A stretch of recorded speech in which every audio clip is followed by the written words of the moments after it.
झालावाड़ जिले के मनोर थाना इलाके के जालमपुरा गांव में खेत की मेड़ को लेकर दो पक्षों में विवाद हो गया। इस दौरान दोनों पक्ष आपस में भिड़ गए। झगड़े में 5 लोग घायल हो गए। सूचना पर पुलिस मौके पर पहुंची और घायलों को सरकारी अस्पताल में भर्ती करवाया। पीड़ितों का बयान लेकर पुलिस जांच कर रही है।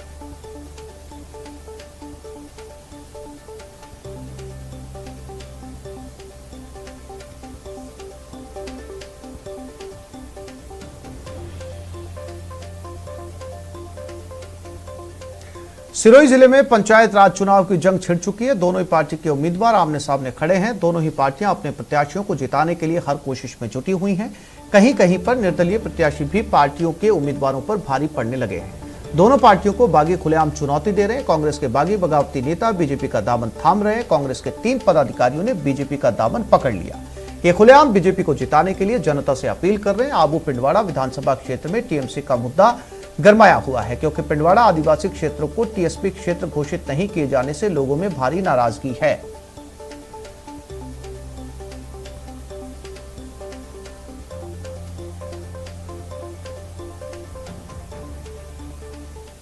दौसा जिला परिषद के 29 वार्ड और 11 पंचायत समितियों के 225 वार्ड के लिए 3 चरणों में चुनाव होने जा रहा है। ऐसे में राजनीतिक दलों ने अपनी पूरी ताकत झोंक रखी है। बड़े नेता मैदान में उतरकर अपने प्रत्याशियों के लिए वोट मांग रहे हैं। एक तरफ कांग्रेस पार्टी के मंत्री अपनी सरकार का काम गिनवाकर जीत का दावा कर रहे हैं, तो दूसरी तरफ बीजेपी राज्य में बिगड़ती कानून व्यवस्था और अन्य मुद्दों को लेकर कांग्रेस को घेर रही है।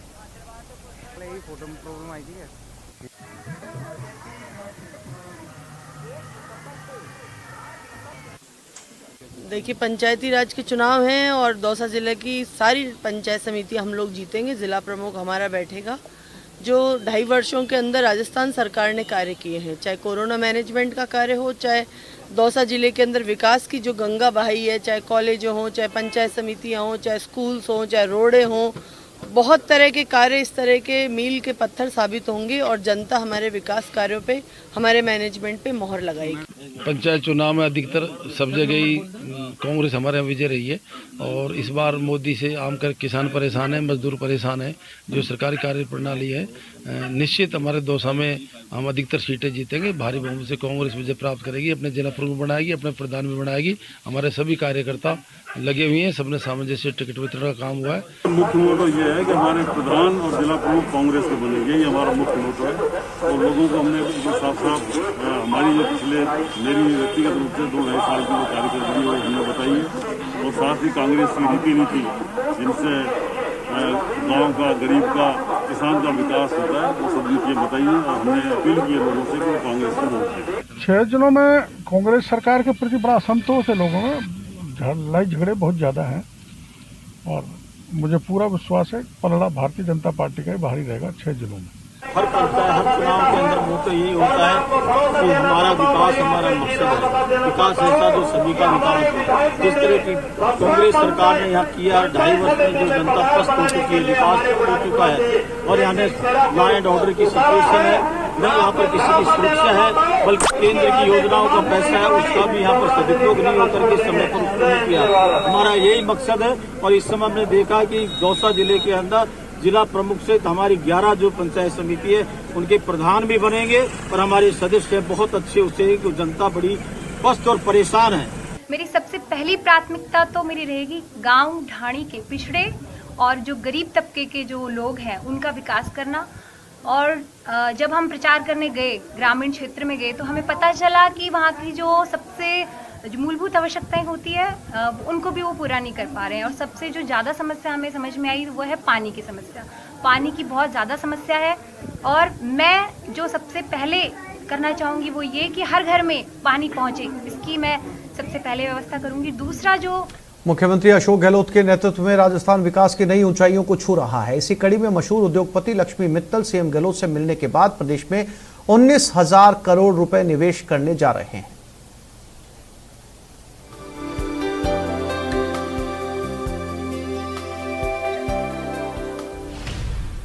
मरुधरा में निवेश को आकर्षित हुए उद्योगपति लक्ष्मी मित्तल को खींच लाई मरुधरा की मिट्टी। HMEL करेगी 19,000 करोड़ का निवेश। राजस्थान के चूरू में जन्मे भारतीय मूल के मशहूर उद्योगपति और स्टील किंग लक्ष्मी मित्तल ने जयपुर पहुंचकर मुख्यमंत्री गहलोत से मुलाकात की।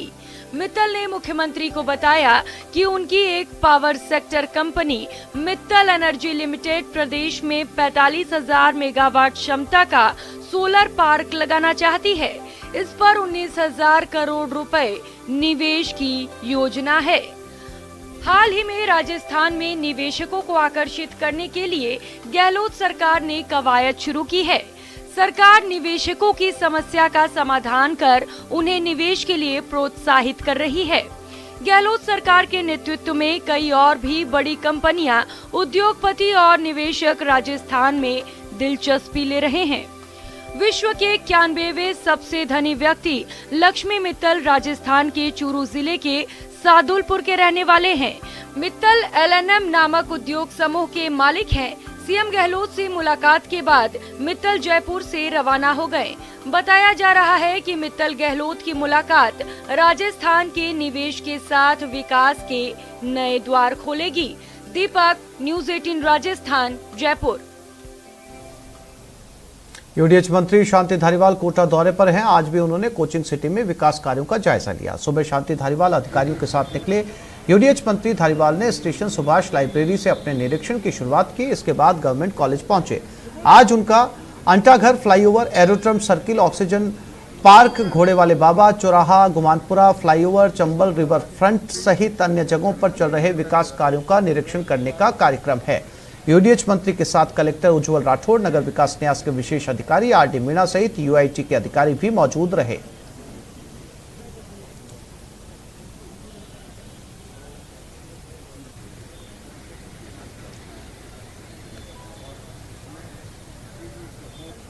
कोटा को पर्यटन के क्षेत्र में पहचान दिलाने वाला चंबल रिवर फ्रंट प्रोजेक्ट अपना आकार लेने लगा है। 700 करोड़ से ज्यादा के इस प्रोजेक्ट के तहत चंबल के दोनों किनारों पर 3-3 किलोमीटर हेरिटेज लुक दिया जा रहा है। इसके साथ ही कोचिंग सिटी को बाढ़ से बचाने के लिए दीवार बनाई जा रही है। यहाँ पर्यटकों को लुभाने के लिए विशाल चंबल माता के स्टेचू के साथ साथ कई घाट गार्डन बनाए जा रहे हैं। चंबल रिवर फ्रंट यूडीएच मंत्री शांति धारीवाल का ड्रीम प्रोजेक्ट है। आज भी उन्होंने निर्माण कार्यों का जायजा लिया। इस दौरान उन्होंने विकास कार्यों को तय समय पर पूरा करने के निर्देश दिए। इस मौके पर कहा कि बारिश की वजह से प्रोजेक्ट में थोड़ा वक्त लगेगा, लेकिन तय समय पर काम पूरा होने की उम्मीद है।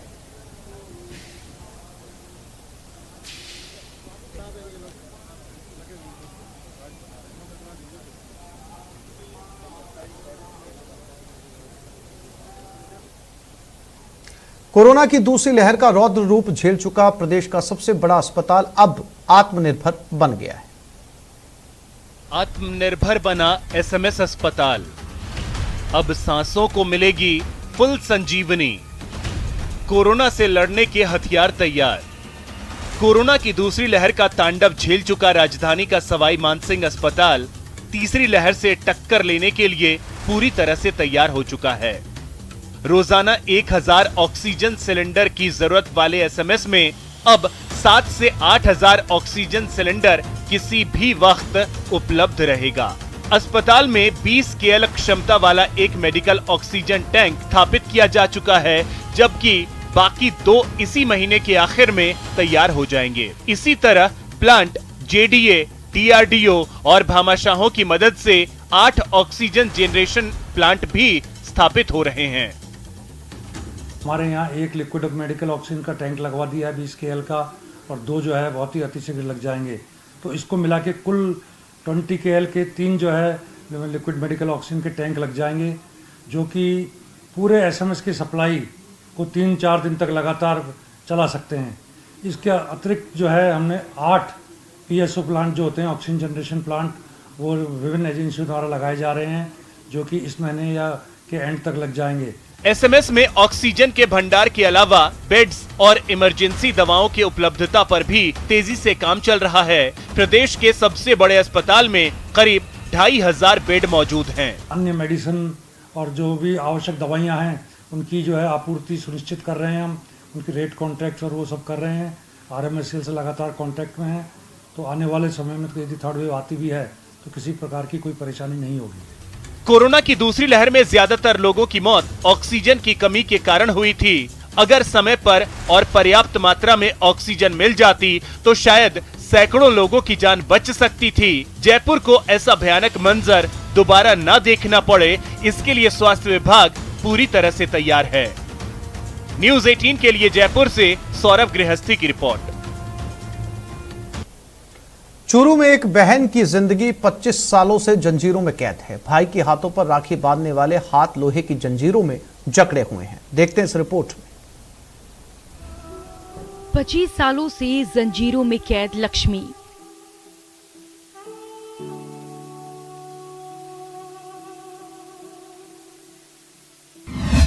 हथेली पर सजी मेहंदी, हाथ में लगा ताला।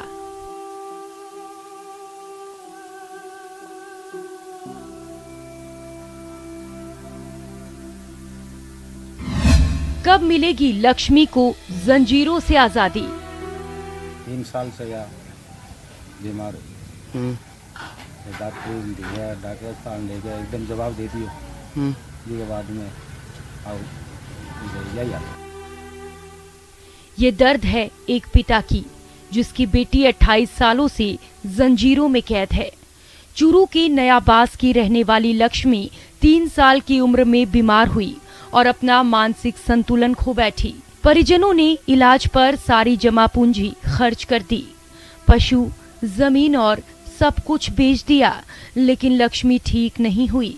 थक हार कर घर वालों ने लक्ष्मी को उसकी सुरक्षा के लिए जंजीरों में कैद कर दिया। तो है ही मैं तो बारह जा सका कोई तो मेरी देखभाल खुला रोटी राटी उरी दवाई और कोई टाइम में खुला ये ना ले मतलब और कोई काम नहीं करे। मेरे दिन में 2-3 बार तो खोल दें, खोल के निगह रखा फिर पाछी बांध नहीं पड़े। लक्ष्मी के परिजनों के पास उसके इलाज के लिए अब पैसे नहीं हैं। सरकार से परिवार को आस थी, कोई मदद नहीं मिली। अब लक्ष्मी की नियति बस जंजीरों में बंधे रहना है। लक्ष्मी की माँ उसका ध्यान रखती हैं, समय समय पर उसे नहलाने के साथ शौच के लिए ले जाती हैं। लक्ष्मी की माँ कहती हैं, बांध कर नहीं रखेंगे तो भाग जाएगी। देखो कथार सामने मैं तो एकदम से चोखो तो इन खाना दूं, चोखी नुआई था दवाई रखूं, मैं कपड़ा दूं, मैं या मुते लेटरिन की कर दे लेटरिन में सांकल खोल के मैं लेटरिन में बैठा दिया वो दोनों भी आ जाए लेटरिन में, नाती टाइम में आ जाए। हाँ मैं बांध कर रखा, नहीं बांध कर रखा ना तो आज चली जावे। लक्ष्मी जैसे मानसिक रूप से बीमार मरीजों के लिए सरकार ने राष्ट्रीय मानसिक स्वास्थ्य कार्यक्रम जैसी कई योजना चला रखी है, लेकिन 28 साल से जंजीरों में जकड़ी लक्ष्मी इस बात का जीता जागता प्रमाण है कि सरकार की योजनाएं सिर्फ कागजों तक सिमट कर रह गई हैं। मनोज, न्यूज़ 18 राजस्थान, चूरू। अफगानिस्तान की राजधानी काबुल में फंसे भारतीय नागरिकों समेत 46 अफगान, हिंदू और सिखों को एक विमान के जरिए भारत लाया जा रहा है। सबसे खास बात यह है कि वहां से लोग विमान में 3 श्री गुरु ग्रंथ साहिब साथ में ला रहे हैं। मनजिंदर सिंह सिरसा ने अफगानिस्तान से सुरक्षित निकालने के लिए भारत सरकार, प्रधानमंत्री मोदी का धन्यवाद किया है। अफगानिस्तान से गुरु ग्रंथ साहिब महाराज जी के 3 पावन स्वरूप और 46 अफगानिस्तान के रेजिडेंट हिंदू और सिख भाई जो हमारे हैं उनको इवैक्यूएट किया जा रहा है भारत सरकार के द्वारा। ये हमारे लिए एक बहुत बड़ी राहत है। कल 24 लोग आए थे जिसमें 2 मेंबर पार्लियामेंट भी थे और ये एक ऐसी इस तरह एक मूव है जो कि बहुत चैलेंजिंग समय के अंदर है। मैं धन्यवाद करता हूं देश के प्रधानमंत्री श्री नरेंद्र मोदी जी का, सारी सरकार का, जो गुरु ग्रंथ साहिब महाराज जी के पावन स्वरूप वहां से बाहर निकालकर भारत लाए जा रहे हैं और साथ में वहां के नागरिक भी जो अपनी जान के लिए बहुत दिन से आग्रह कर रहे थे कि हमारी जानें बचाई जाएं, ये सारे करते परवान गुरुद्वारे में थे और करते परवान गुरुद्वारे से बड़ा सेफली इनको आर्मी की हेल्प से अमेरिकन और बहुत मशक्क़त से इनको वहां तक पहुंचाया गया है और अब इनको प्लेन में वहां से बोर्ड करा दिया गया है और जल्दी ही वो भारत लौटेंगे। मैं फिर से एक बार अपने भाइयों का यहाँ पहुंचने पर स्वागत भी करता हूं और धन्यवाद करता हूं भारत की सरकार का, भारत के प्रधानमंत्री जी का और उम्मीद करते हैं कि जो हमारे बाकी लोग रह गए हैं वो भी 1-2 दिन के अंदर अंदर सेफली भारत लौट आएंगे। और अब देख लेते हैं टॉप 10 वायरल। मशहूर अभिनेत्री